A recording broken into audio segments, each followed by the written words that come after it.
आखिर 26वीं तरमीम है क्या?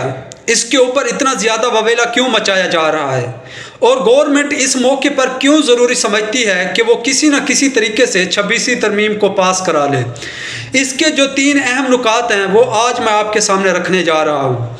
इसमें जो सबसे पहला अहम नुक्ता है वो है चीफ जस्टिस ऑफ पाकिस्तान की तकर्री के तरीक़ाकार को तब्दील करना। पुराने तरीक़ाकार के मुताबिक चीफ जस्टिस ऑफ पाकिस्तान वो लगता था जो सुप्रीम कोर्ट में सबसे सीनियर मोस्ट जज होता था।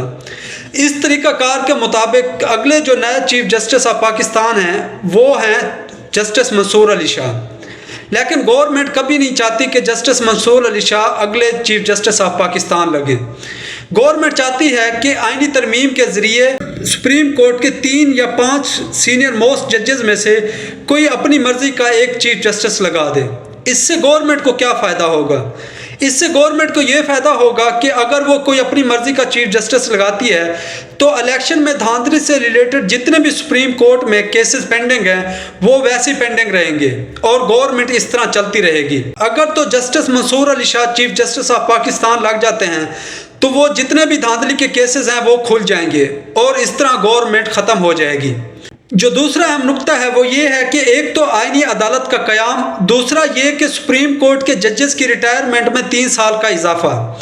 इससे ये होगा कि चीफ जस्टिस ऑफ पाकिस्तान काजी फायज़ ईसा को सुप्रीम कोर्ट से आईनी अदालत का जज लगा दिया जाएगा और जितने भी आईनी मामलात होंगे वो आईनी अदालत देखेगी। इस तरह तमाम आईनी मामलात फिर से काजी फायज़ ईसा के पास आ जाएंगे। जो इसमें तीसरा अहम नुक्ता है वो ये है कि सिविलियन के ट्रायल को लीगल कवर देना। और आप बेहतर समझ सकते हैं कि ऐसा क्यों किया जा रहा है।